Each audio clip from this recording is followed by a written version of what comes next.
नमस्कार साथियों, मैं आज अति महत्वपूर्ण सेशन के साथ आपके सामने पुनः उपस्थित हुआ हूं ताकि आने वाला एग्जाम में आपको अधिक से अधिक मदद मिल सके।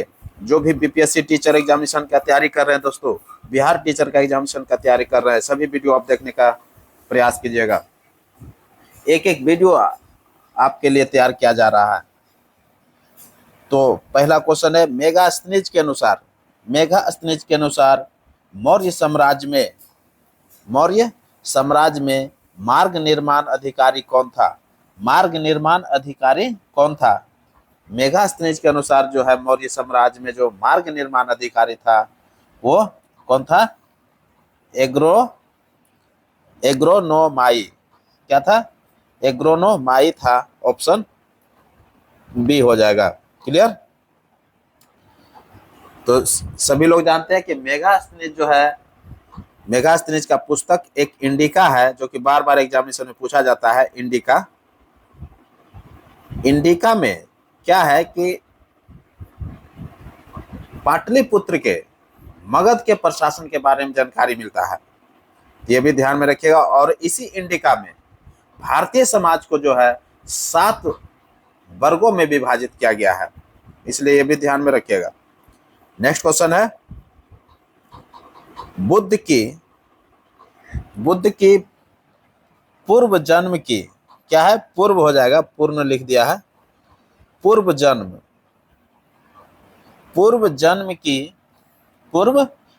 की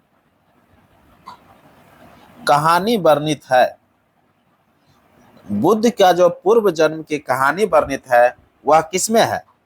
वह जो है किसमें है? जातक में है। ऑप्शन सी हो जाएगा। बुद्ध की पूर्व जन्म की कहानी, अर्थात बुद्ध जो थे, गौतम बुद्ध, उनका जो पूर्व जन्म था, उनकी जो कहानी है उसका वर्णन किसमें है? तो जातक में है। ऑप्शन सी हो जाएगा। नेक्स्ट क्वेश्चन है, महावीर स्वामी के भिक्षुणी संघ की प्रधान थी। महावीर स्वामी के भिक्षुणी संघ की प्रधान थी। तो भिक्षुणी संघ की जो प्रधान थी वो कौन थे? वो चंद्रनभ थे। कौन थे? चंद्रनभ जो थे। ये ऑप्शन सी हो जाएगा। महावीर स्वामी के भिक्षुणी संघ की प्रधान कौन थे? तो चंद्रनभ थे। इसको ये टाइपिंग करने में मिस्टेक कर दिया है, इसको कर लीजिएगा चंदना।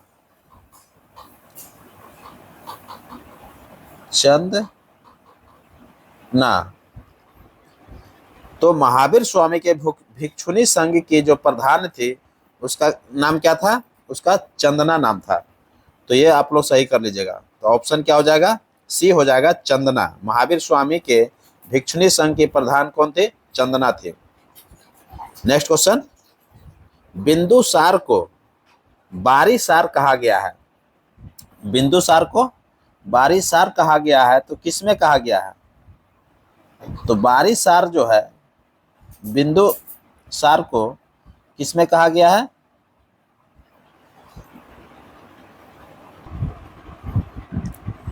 तो इसका आंसर हो जाएगा वायु पुराण।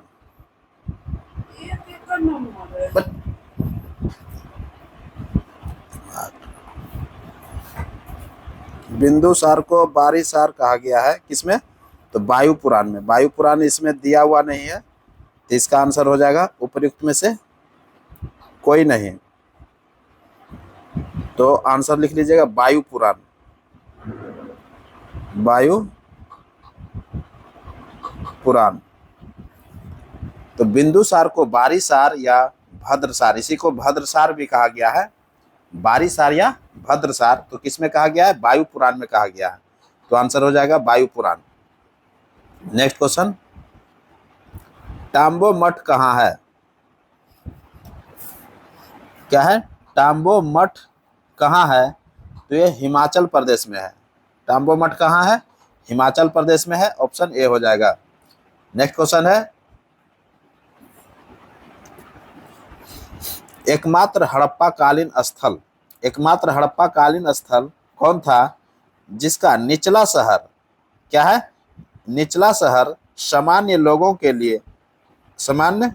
के रहने हेतु भी किले से घिरा हुआ था। जो सामान्य लोगों के रहने हेतु जो था, कह रहा है कि उसको किले से क्या किया गया था, घिरा हुआ था, जो कि सामान्य लोग भी रह रहे थे। तो वह कौन सा शहर था, वह कालीबंगा था। वह क्या था, कालीबंगा। ऑप्शन ए हो जाएगा। क्लियर। नेक्स्ट क्वेश्चन है, बौद्ध धर्म का विश्वकोश, बौद्ध धर्म का विश्वकोश, बौद्ध धर्म का विश्वकोश किस पुस्तक को कहा जाता है? तो महाविभास सूत्र को कहा जाता है। किसको कहा जाता है? महाविभास सूत्र को कहा जाता है। ऑप्शन ए हो जाएगा। क्लियर। नेक्स्ट क्वेश्चन है, मौर्य काल में बिना वर्षा के अच्छी खेती, मौर्य काल में बिना वर्षा के अच्छी खेती होने वाली भूमि को क्या कहा जाता है? तो ओदेब मात्रिक कहा जाता है। क्या कहा जाता है? ओदेब मात्रिक कहा जाता था उस समय। जो मौर्य काल में जो बिना वर्षा के अच्छी खेती होने वाली भूमि को क्या कहते थे? तो ओदेब मात्रिक कहा जाता था। क्लियर। नेक्स्ट क्वेश्चन है, बुद्ध के जन्म एवं मृत्यु की तिथि को किस अभिलेख के आधार पर निश्चित किया गया है? बुद्ध के जन्म एवं मृत्यु की तिथि को किस अभिलेख के आधार पर निश्चित किया गया है? तो कैंटोन अभिलेख। किस अभिलेख को? कैंटोन अभिलेख के आधार पर जो है बुद्ध के जन्म एवं मृत्यु का क्या किया है? तिथि निर्धारित किया है। क्लियर। तो ऑप्शन ए हो जाएगा, कैंटोन अभिलेख। बुद्ध का जन्म कब हुआ था? 563 ईसा पूर्व में। यही जो लिख रहा है कि जन्म एवं मृत्यु, इसका जो डेट निर्धारित किया है, तिथि जो निर्धारित किया है, किस अभिलेख के अनुसार? तो कैंटोन अभिलेख के अनुसार। तो ऑप्शन ए हो जाएगा। नेक्स्ट क्वेश्चन है, शकों पर विजय के उपलक्ष्य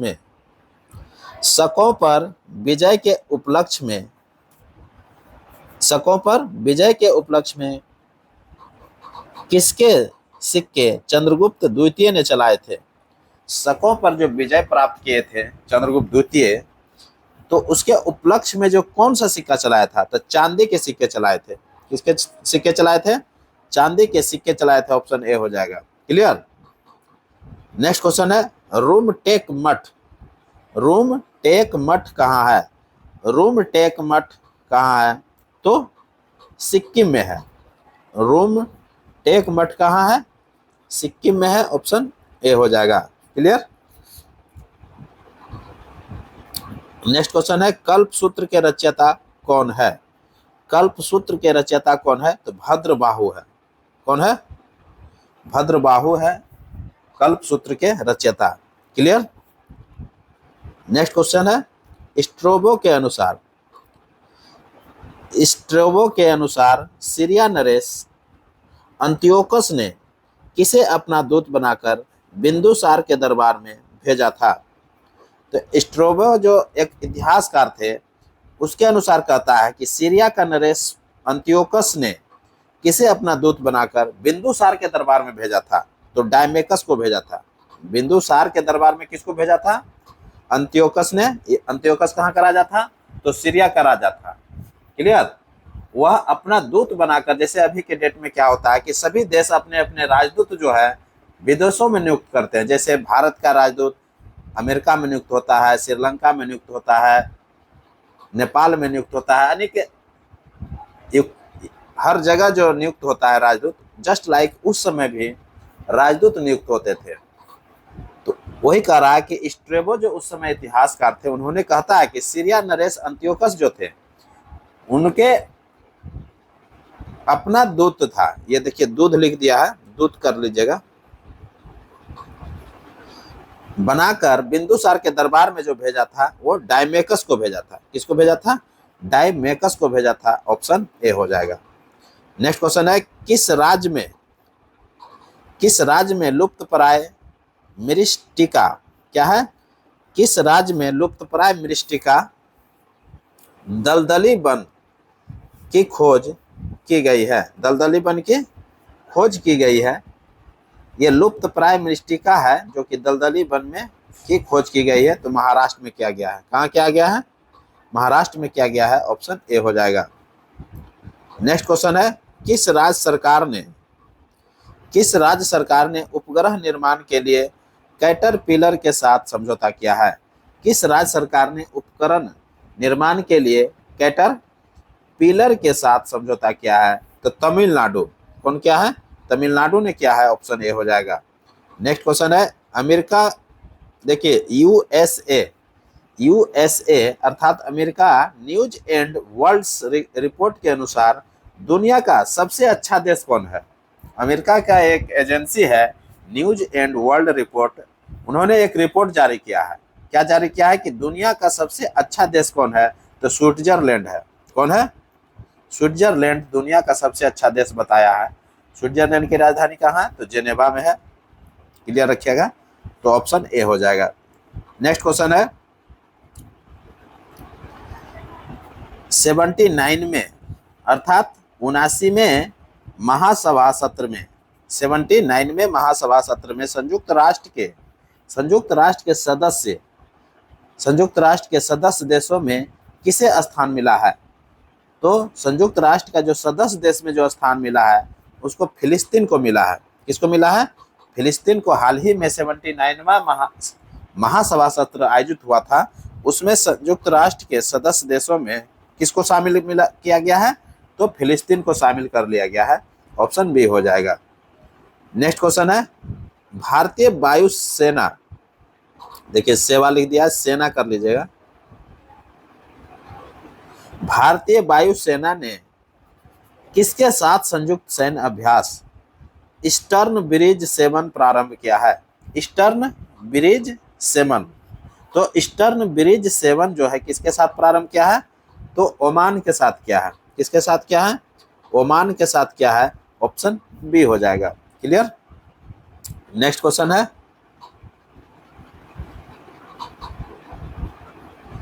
किस बैंक ने स्टार धन वृद्धि सावधि जमा योजना शुरू की है? किस बैंक ने स्टार धन वृद्धि सावधि जमा योजना शुरू की है? तो BOI, बैंक ऑफ इंडिया ने किया है। ऑप्शन बी हो जाएगा। स्टार धन वृद्धि सावधि जमा योजना है, ये बहुत इंपॉर्टेंट योजना जो कि BOI ने किया है अर्थात बैंक ऑफ इंडिया ने किया है। नेक्स्ट क्वेश्चन है, गोजी गई गुलाबा, क्या है? गोजी गई गुलाबा जीनस की 6 नई प्रजातियां डांसिंग गर्ल का संबंध किससे है? बहुत इंपॉर्टेंट है। गोजी गई, क्या है? गोजी गई गुलाबा जो है जीनस की 6 नई प्रजातियां डांसिंग गर्ल का संबंध किससे है? तो ये अदरक से है। किससे है?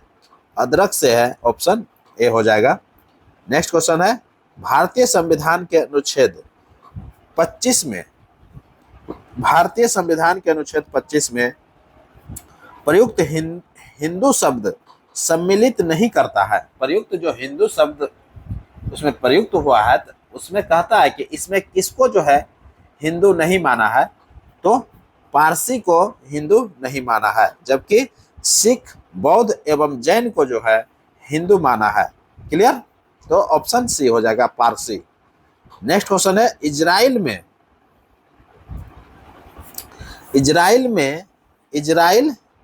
में हिजबुल्लाह के खिलाफ किए जाने वाले ऑपरेशन क्या था? इजराइल जो है, इजराइल में कर दिया, इजराइल ने कर दीजिएगा, ने।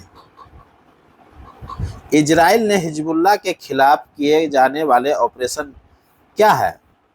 तो इजराइल जो है हिजबुल्लाह के खिलाफ इधर क्या क्या है? ऑपरेशन चालू किया है। तो कौन सा ऑपरेशन नाम दिया है इजराइल ने? तो नॉर्दर्न इरोज नाम दिया है। ऑप्शन ए हो जाएगा नॉर्दर्न एरोज। बहुत इंपॉर्टेंट क्वेश्चन है, यही सब एग्जामिनेशन में क्वेश्चन पूछा जाएगा, इसीलिए ध्यान दीजिएगा दोस्तों। नेक्स्ट क्वेश्चन है, निम्न कथन में कौन सत्य है? निम्न कथन में कौन सत्य है? तो एक एक करके कथन देखते हैं। तो पहला कथन है, बिहार में गंगा नदी की सर्वाधिक लंबाई पटना में है। बिहार में गंगा नदी की सर्वाधिक लंबाई कहाँ है? तो पटना में है।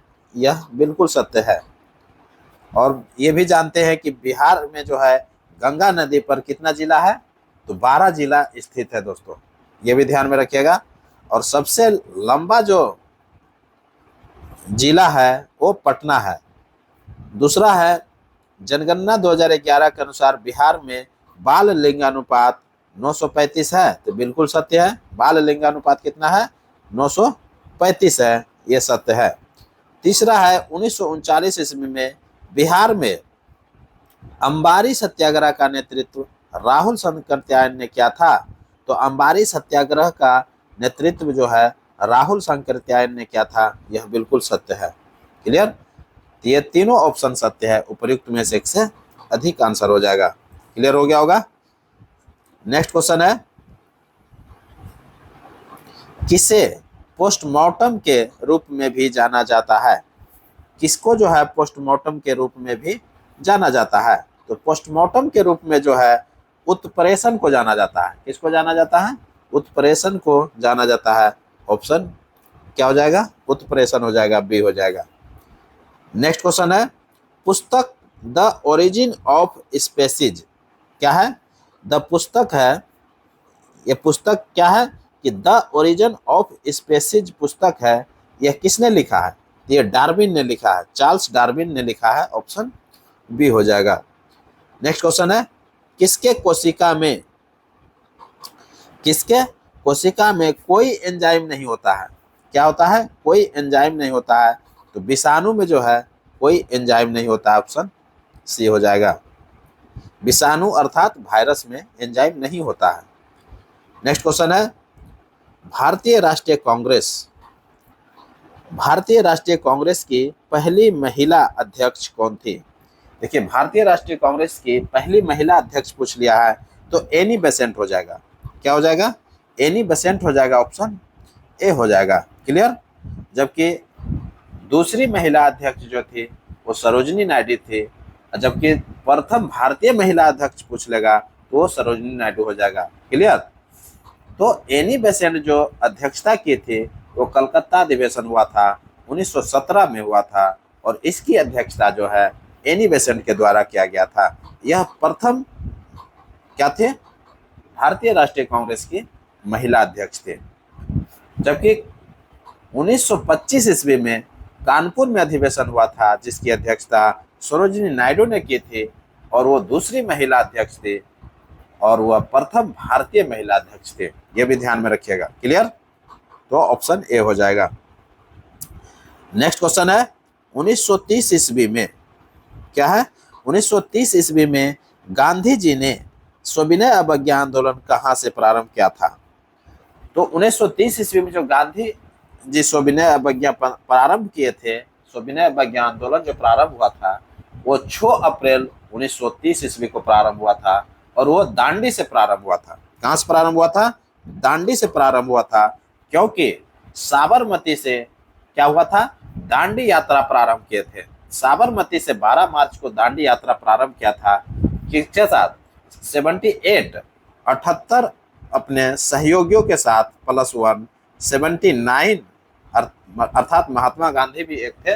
तो टोटल जो व्यक्ति चल रहे थे यात्रा में, उसमें 79 व्यक्ति थे, जिसमें गांधी जी भी एक थे। तो 78 अनुयायियों के साथ उन्होंने पैदल यात्रा, दांडी यात्रा प्रारंभ किया था। और दांडी जो है ये प्रारंभ कहाँ से किए थे? साबरमती से प्रारंभ किए थे 12 मार्च के दिन। तो 6 अप्रैल के दिन वो दांडी पहुंचते हैं, और वहीं पर समुद्र में जाकर के नमक बनाते हैं और नमक कानून तोड़ते हैं, और उसी समय से नमक आंदोलन प्रारंभ हो जाता है 6 अप्रैल 1930 ईस्वी के दिन। और इसी नमक आंदोलन को सविनय अवज्ञा आंदोलन के नाम से जाना गया है। क्लियर हो गया होगा। तो सविनय अवज्ञा आंदोलन जो है कहां से प्रारंभ हुआ था? तो दांडी से प्रारंभ हुआ था। कब हुआ था? तो 6 अप्रैल 1930 ईस्वी को। क्लियर। इसी को नमक आंदोलन के नाम से भी जाना गया है। क्लियर। नेक्स्ट क्वेश्चन, निम्न में से सुमेलित कौन है? सही सुमेलित कौन है? तो सही सुमेलित के बारे में हम लोग चर्चा करेंगे। कौन सा सही सुमेलित है? तो एक एक करके देखते हैं। पहला है, ये मिश्र धातु है और अवयव है। कौन सा मिश्र धातु किस अवयव से बनते हैं? तो जर्मन सिल्वर। जर्मन सिल्वर किसका बना होता है? तो कॉपर, जिंक और निकेल का बना होता है। जर्मन सिल्वर जो है किसका बना होता है? कॉपर, जिंक और निकेल का बना होता है। यह बिल्कुल सत्य है। क्लियर। दूसरा है घंटा धातु, बेल मेटल के नाम से जाना जाता है इसको। घंटा धातु जो है अर्थात बेल मेटल जो है कॉपर और टीन का बनता है। बेल मेटल जो जिसको बचाइएगा, घंटा दम टन टन करता है, तो क्या होता है? कॉपर और टीन का बनता है। तो ऑप्शन 2 भी सत्य है। तीसरा है गन मेटल। गन मेटल जो है किसका बनता है? अर्थात बंदूक, राइफल वगैरह सब बनाने में जो यूज होता है, तो उसी को गन मेटल कहते हैं। तो गन मेटल जो होता है कॉपर, जिंक और टीन का बनता है। किसका बनता है? कॉपर, जिंक और टीन का बनता है। ये भी सत्य है। अर्थात ये तीनों ऑप्शन सत्य है। तो उपयुक्त में से एक से अधिक हो जाएगा आंसर। क्लियर। स्टेनलेस स्टील का नाम सुने होंगे। स्टेनलेस स्टील भी बार बार एग्जामिनेशन में पूछा जाता है। तो स्टेनलेस स्टील जो बनता है वह लोहा, क्रोमियम और निकेल का बनता है। लोहा, क्रोमियम और निकेल का बनता है। ये भी ध्यान में रखिएगा। क्लियर। नेक्स्ट क्वेश्चन, कौन सा बंदरगाह पश्चिमी तट पर नहीं है? तो पश्चिमी तट पर जो है बंदरगाह, वो देखना पड़ेगा कि कौन कौन पश्चिमी तट पर है और कौन कौन नहीं है। तो एक एक करके हम लोग समझेंगे। क्लियर। तो कौन सा बंदरगाह पश्चिमी तट पर नहीं है? तो पहले जानना पड़ेगा कि पश्चिमी तट पर कौन कौन बंदरगाह है। तो पश्चिमी तट जो पड़ता है, ये कहाँ से पड़ता है? आप देखिएगा पश्चिमी तट, तो ये पड़ जाता है आपका गुजरात से स्टार्ट होता है और महाराष्ट्र, गोवा, केरल, कर्नाटक होते हुए पहुंचता है कर्नाटक तक। तो इन सभी गुजरात से लेकर के कर्नाटक तक में जितना भी बंदरगाह आएगा वह पश्चिमी तट में आ जाएगा। और तमिलनाडु से लेकर के वेस्ट बंगाल तक जितना भी आ जाएगा वो क्या हो जाएगा? पूर्वी तट कहलाएगा। तो एक एक करके हम लोग देखेंगे। तो ये कांडला बंदरगाह क्या है? कांडला बंदरगाह कहाँ पड़ता है? तो कांडला बंदरगाह जो है गुजरात में पड़ता है। ये पश्चिमी तट में आ गया। क्लियर। मंगलोर बंदरगाह जानना पड़ेगा कि मंगलोर बंदरगाह कहाँ है। तो मंगलोर बंदरगाह जो है कहाँ पड़ता है? यह कर्नाटक में पड़ता है। ध्यान में रखिएगा। तो ये दोनों जो है कांडला बंदरगाह एवं मंगलोर बंदरगाह, यह पश्चिमी तट पर है। क्लियर। तो पहले पश्चिमी तट को हम लोग क्लियर कर रहे हैं। दूसरा है ऑप्शन मोर्मुगाओ बंदरगाह जो है कहाँ है? तो मोर्मुगाओ बंदरगाह जो है यह गोवा में है। क्लियर। गोवा कहाँ है? तो ये पश्चिमी तट में पड़ता है। क्लियर। तो ये पश्चिमी तट का हो गया। कोच्चि बंदरगाह जो है यह केरल में पड़ता है। कोच्चि बंदरगाह कहाँ पड़ता है? केरल में पड़ता है। ये भी पश्चिमी तट पर बंदरगाह है। अर्थात ये दोनों जो है पश्चिमी तट पर आ गया, 1 और 2। क्लियर। तीसरा जो है एन्नौर बंदरगाह। तो एन्नौर बंदरगाह जो है वो कहाँ पड़ता है? एन्नौर को देखिएगा तो तमिलनाडु में पड़ता है। क्लियर।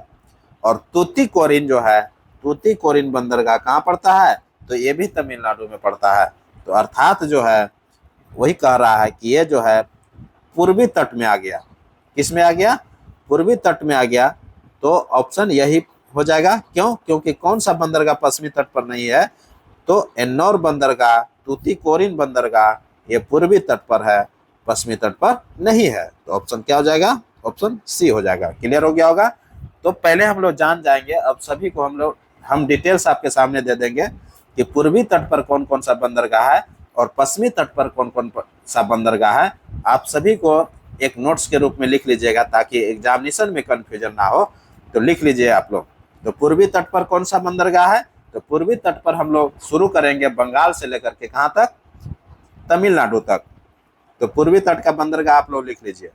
तो बंगाल में जो है कोलकाता बंदरगाह है, पहला बंदरगाह हो गया कोलकाता। उसके बाद आगे बढ़िएगा तो उड़ीसा मिलता है जहाँ की पारादीप बंदरगाह है, हो गया। उसके बाद बढ़िएगा तो आंध्र प्रदेश मिलता है जहाँ पर विशाखापत्तनम बंदरगाह है, क्लियर।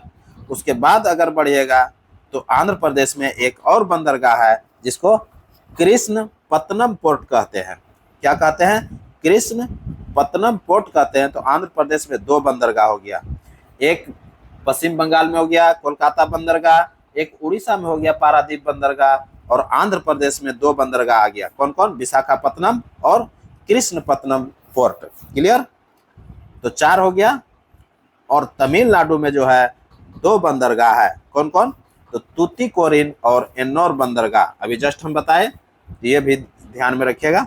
इस तरह से क्या हो गया, और एक चेन्नई बंदरगाह भी है। तो तमिलनाडु में 3 बंदरगाह हो गया। तो 4 3 7 बंदरगाह जो है, ये मुख्य बंदरगाह का नाम हम बता रहे हैं। तो 7 बंदरगाह पूर्वी तट पर है, क्लियर हो गया होगा। अब चलते हैं हम लोग पश्चिमी तट पर। पश्चिमी तट पर कहाँ से मिलेगा, तो कर्नाटक से लेकर के गुजरात तक चलेंगे। तो कर्नाटक में जो है कौन बंदरगाह है, तो कर्नाटक में आप देखिएगा मैंगलोर बंदरगाह है, क्लियर हो गया होगा। कर्नाटक में कौन है, तो मैंगलोर है। उसके बाद केरल मिलता है, केरल में जो है कोच्चि बंदरगाह है, क्लियर। केरल के बाद जो है क्या मिलता है, गोवा मिलता है, और गोवा में जो है क्या मिलता है, मोरमुगाओ बंदरगाह, क्लियर। तो मोरमुगाओ बंदरगाह, तो ये कर्नाटक हो गया, केरल हो गया और गोवा हो गया, क्लियर। 3 क्लियर हो गया। महाराष्ट्र उसके बाद आता है। तो महाराष्ट्र में जो है 2 बंदरगाह है, मुंबई बंदरगाह और जवाहरलाल नेहरू पोर्ट है। तो 2 बंदरगाह है वहाँ, JNPT बंदरगाह है और ये मुंबई बंदरगाह है। तो 2 बंदरगाह आपको महाराष्ट्र में मिलेगा। कांडला बंदरगाह जो है गुजरात में है। तो इस प्रकार से 6 बंदरगाह जो है आपको कहाँ मिल गया, पश्चिमी तट पर मिल गया। कौन कौन, मैंगलोर बंदरगाह, कोच्चि बंदरगाह, मारमागांव बंदरगाह, JNPT बंदरगाह, मुंबई बंदरगाह और कांडला बंदरगाह, क्लियर। तो इन सभी को आप क्लियर रखिएगा। तो 7 इधर और 6 इधर, तो 713 जो है ये मुख्य बंदरगाह है भारत का, क्लियर। हम 13 को नाम बता दिए हैं, आप लोग ध्यान में रखिएगा। नेक्स्ट क्वेश्चन की ओर बढ़ जाते हैं। नेक्स्ट क्वेश्चन है, और ये अंतिम क्वेश्चन है, कह रहा है कि आधिकारिक तौर पर अंतर्राष्ट्रीय सौर गठबंधन ISA का 101वां सदस्य देश कौन बना है। आधिकारिक तौर पर अंतर्राष्ट्रीय सौर गठबंधन ISA अर्थात इंटरनेशनल सोलर अलायंस का 101वां सदस्य देश कौन बना है, तो नेपाल बन गया है दोस्तों। बहुत इंपॉर्टेंट क्वेश्चन है, ये एग्जामिनेशन में निश्चित रूप से ही देखने के लिए मिलेगा। तो ISA जो है ये इसको इंटरनेशनल सोलर अलायंस के रूप में जाना गया है। इस गठबंधन में UN के सभी देश शामिल है। ये जो ISA जो इंटरनेशनल सोलर अलायंस है, इसमें क्या है कि UN के सभी देश इसमें शामिल है, क्लियर। इसका स्थापना जो हुआ था, कब हुआ था, 30 नवंबर 2015 को हुआ था, 30 नवंबर 2015 को हुआ था। और मुख्यालय जो इसका है अंतर्राष्ट्रीय सौर गठबंधन का, वो गुरुग्राम में है। कहाँ है, गुरुग्राम में है, क्लियर। इसका जो घोषणा हुआ था अंतर्राष्ट्रीय सौर गठबंधन का, इसका घोषणा कहाँ हुआ था, COP21 में हुआ था। COP21 जब पेरिस में हो रहा था, तो इसका शुरुआत हुआ था उसी समय। तो इसका शुरुआत कैसे हुआ था, भारत के प्रधानमंत्री एवं फ्रांस ने मिल करके, भारत और फ्रांस ने मिलकर यह जो है एक पहल किया था, और इसमें जो मुख्य भूमिका के रूप में निभाया था वो प्रधानमंत्री मोदी जी की पहल थी। तो क्लियर है, इसीलिए इसका जो मुख्यालय भी बनाया है, तो आप देखिएगा कि हरियाणा के गुरुग्राम में बनाया है। तो आप भारत में इसका मुख्यालय देख सकते हैं, गुरुग्राम, क्लियर। इसका उद्देश्य क्या है, तो अंतर्राष्ट्रीय सौर गठबंधन का जो उद्देश्य है, ये कर्क रेखा एवं मकर रेखा के बीच में स्थित 121 देश है।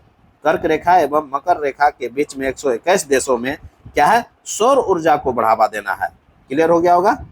तो सौर ऊर्जा को बढ़ावा देने के लिए ही इसका क्या क्या है, गठन किया गया है। तो क्लियर हो गया होगा। 101वां सदस्य देश आप देख लिए कि कौन सा है, नेपाल है। तो 100वां सदस्य देश जो है वो पराग्वे है, ये भी ध्यान में रखिएगा। ये पराग्वे जो है 100वां सदस्य देश है। क्लियर।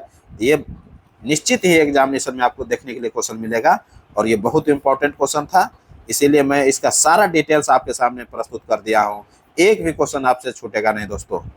इसी के साथ इजाजत दीजिए, मैं पुनः एक नए वीडियो के साथ आपके सामने उपस्थित होऊंगा। तब तक के लिए पढ़िए और नेक्स्ट वीडियो का इंतजार कीजिए। नमस्कार, जय हिंद।